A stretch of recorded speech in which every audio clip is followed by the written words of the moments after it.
Good morning all of you. 8મા ચેપ્ટરમાં આપણે 8.8 નિષ્ક્રમણ ઝડપ એટલે કે એસ્કેપ સ્પીડ શરૂ કરવા જઈ રહ્યા છીએ. ક્વેશ્ચન આ રીતે પૂછી શકાય: નિષ્ક્રમણ ઝડપ એટલે શું? નિષ્ક્રમણ ઝડપનું સૂત્ર vi = √2GERE મેળવો, જ્યાં vi એટલે પદાર્થની પ્રારંભિક ઝડપ, સ્મોલ g ગુરુત્વ પ્રવેગ, re એટલે પૃથ્વીની ત્રિજ્યા. અહીંયા નિષ્ક્રમણ ઝડપને આપણે સાદી ભાષામાં સમજીએ તો સૂત્ર મેળવતા પહેલા તો કોઈ પદાર્થને આપણે જો પૃથ્વીના ગુરુત્વીય ક્ષેત્રમાંથી બહાર એટલે કે અવકાશમાં મોકલી દેવો હોય તો એના માટેની પ્રારંભિક એટલે કે શરૂઆતની ઝડપ કેટલી હોવી જોઈએ એનું આપણે મૂલ્ય મેળવવું છે અને એનું આપણે સૂત્ર મેળવવું છે. હવે આપણે જાણીએ છીએ એ અનુસાર કે કોઈ પણ પદાર્થને જો આપણે ઉર્ધ્વ દિશામાં ફેંકીએ તો એ પદાર્થ છે એ પાછો જ નીચે આવે છે. પદાર્થને આપણે ગમે એટલો ઉપર મોકલશું પણ પદાર્થ છે એ પાછો પૃથ્વી તરફ, જમીન તરફ આવે છે. આનું કારણ એ છે કે એ પદાર્થ ઉપર પૃથ્વીનું ગુરુત્વાકર્ષણ બળ લાગે છે. આ ગુરુત્વાકર્ષણ બળ આપણને mg જેટલું લાગે છે, જ્યાં g એટલે ગુરુત્વ પ્રવેગ કે જેનું મૂલ્ય 9.8 મીટર પર સેકન્ડ જેટલું છે. મતલબ કે પર સેકન્ડ એના વેગમાં જે વધારો છે એ 9.8 મીટર પર સેકન્ડ જેટલો છે. તો આ મૂલ્ય કરતા વધુ મૂલ્ય સાથે જો કોઈ પદાર્થને ઉર્ધ્વ દિશામાં ફેંકવામાં આવે તો એ પદાર્થ છે એ પૃથ્વીના ગુરુત્વીય ક્ષેત્ર કરતા બહાર જાય. એ મૂલ્ય કરતા વધુ મૂલ્ય એટલે શું? તો કે એના પ્રારંભિક વેગ જે છે એ 9.8 મીટર પર સેકન્ડ જેટલો હોય, પણ એ વેગ છે. અહીંયા આપણે પ્રવેગની વાત કરીએ છીએ.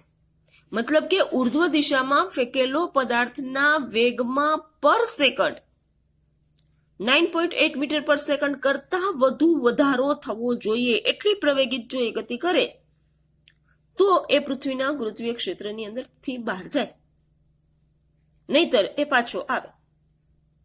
તો આ વસ્તુ, આ કન્સેપ્ટ છે એ આપણે અહીંયા સમજવાનો છે. તો ધારો કે આપણે વિચારીએ કે ધારો કે પૃથ્વીની સપાટીથી ફેંકેલા પદાર્થની અનંત અંતરે ઝડપ vf જેટલે છે, ફાઇનલ ઝડપ. અનંત અંતર એટલે કે આપણે એના અવકાશીય ક્ષેત્રની બહાર મોકલી દેવો છે ત્યારની ઝડપ છે. હવે પદાર્થની ઉર્જા એ સ્થિતિ ઉર્જા અને ગતિ ઉર્જાના સરવાળા જેટલી હોય છે, જે આપણે જાણીએ છીએ. તો જો અનંત અંતરે પદાર્થની સ્થિતિ ઉર્જા W1 હોય તો એની કુલ ઉર્જા E ઓફ ઇન્ફિનિટી અનંત અંતરે બરાબર W1 પ્લસ mvf²/2. આ એની ગતિ ઉર્જા છે અનંત અંતરે. ગતિ ઉર્જાનું સૂત્ર 1/2mv² અનુસાર, અને આ સ્થિતિ ઉર્જા છે.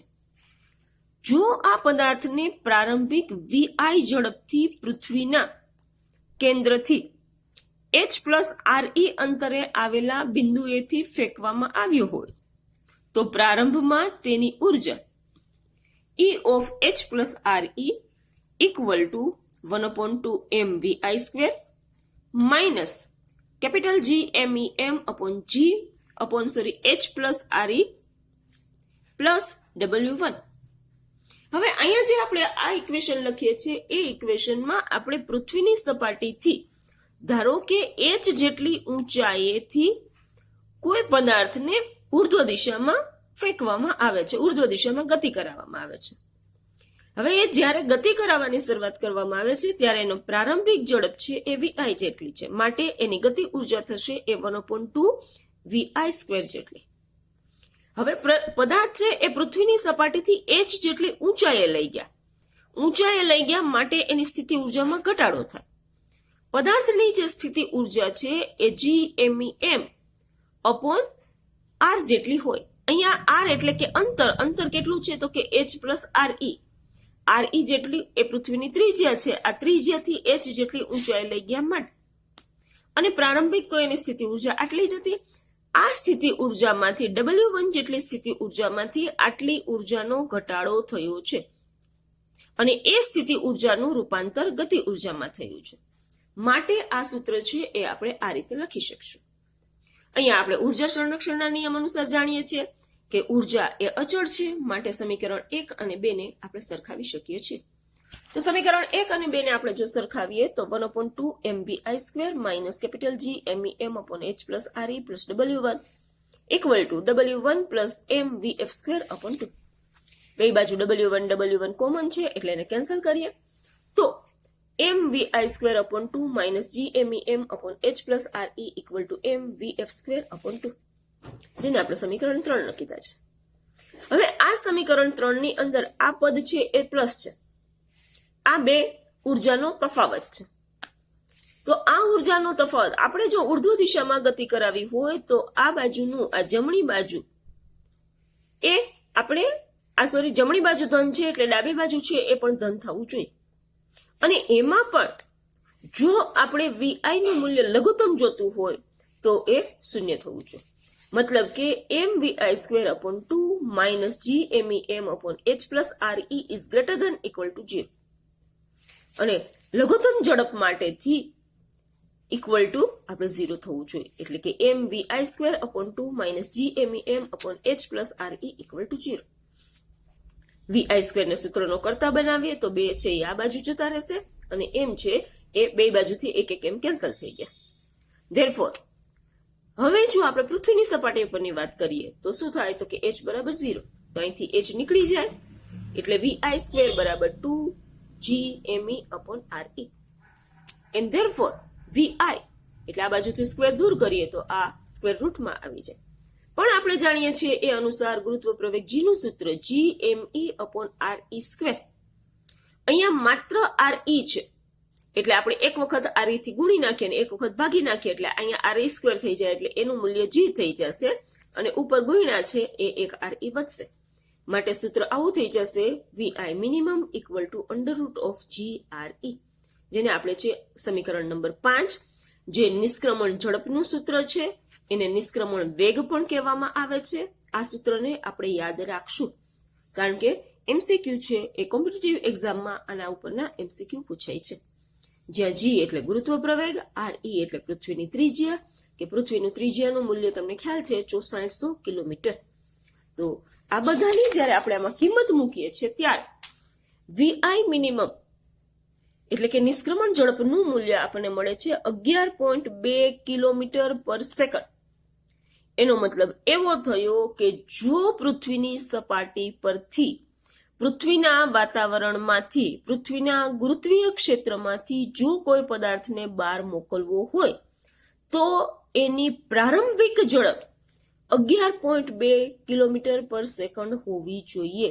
એનો મતલબ એવો થયો કે પદાર્થ પર સેકન્ડ 11.2 કિલોમીટર અંતર કાપતો હોવો જોઈએ. બહુ સ્પીડ વધારે છે, બરોબર, કારણ કે એક સેકન્ડમાં 11.2 કિલોમીટર અંતર કાપવાનું છે અને ત્યારે જ એ બહાર નીકળી શકે છે. હવે જો આ જ વસ્તુ આપણે ચંદ્ર માટે વિચારીએ તો સૂત્ર આનું આ જ છે vi ઇક્વલ ટુ √2GR. અહીંયા R એટલે ચંદ્ર માટેની ત્રિજ્યા આવશે એટલે કે પૃથ્વી અને ચંદ્ર વચ્ચેના અંતરની વાત આવશે. તો ત્યાં આ બધાની કિંમત મૂકીએ તો ચંદ્ર માટે નિષ્ક્રમણ ઝડપનું મૂલ્ય છે એ 2.3 કિલોમીટર પર સેકન્ડ મળે છે. અને એ તમે સમજી શકશો કે 2.3 ને ઓલું 11.2 તો એ પૃથ્વીના મૂલ્ય જે છે નિષ્ક્રમણ ઝડપના મૂલ્ય કરતા બહુ ઓછું એટલે કે લગભગ 5મા ભાગનું ગણી શકાય એટલું છે.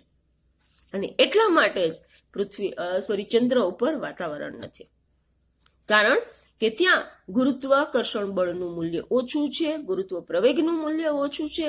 એને લઈને એના ઉપરના ત્યાં પૃથ્વી એની ચંદ્રની સપાટી ઉપર જો કોઈ પણ વાયુનું નિર્માણ થાય, એના અણુનું કોઈ પણ નિર્માણ થાય, એ ત્યાં એના સપાટી ઉપર રચાય તો પણ એ બહુ ઝડપથી ચંદ્રના ગુરુત્વાકર્ષણમાંથી બહાર નીકળી જાય છે, ત્યાંથી છટકી જાય છે. અને એટલા માટે ત્યાં ચંદ્ર ઉપર વાતાવરણ નથી, એટલે જ એના ગુરુત્વ પ્રવેગનું મૂલ્ય ઓછું છે. આ બધા માટેનું કારણ આ વસ્તુ છે. તો આ મૂલ્ય પણ યાદ રાખો છો, સૂત્ર યાદ રાખો છો કે જે આપણને એક્ઝામમાં અનુકૂળ આપણને ઉપયોગી થઈ શકે. અહીંયા એક વાત આપણે ખાસ નોંધવા જેવી છે કે જો આપણે ઉપગ્રહને મોકલીએ છીએ, સેટેલાઇટને, જે આપણે બધાને પૃથ્વીની સપાટીથી બહાર, એને તો પૃથ્વીની સપાટીથી બહાર જ મોકલવાના છે, એના વાતાવરણથી બહાર મોકલવાના છે. તો આવા જે બધા ઉપગ્રહ છે, બધા અવકાશયાન છે, એને મોકલવા માટેની જે સ્પીડ છે એ આપણે આ 11.2 કિલોમીટર પર સેકન્ડની પ્રારંભિક ઝડપથી એને મોકલવા પડે, અને પછી એની પર સેકન્ડ એના વેગની અંદર આટલો જ વધારો થવો જરૂરી છે.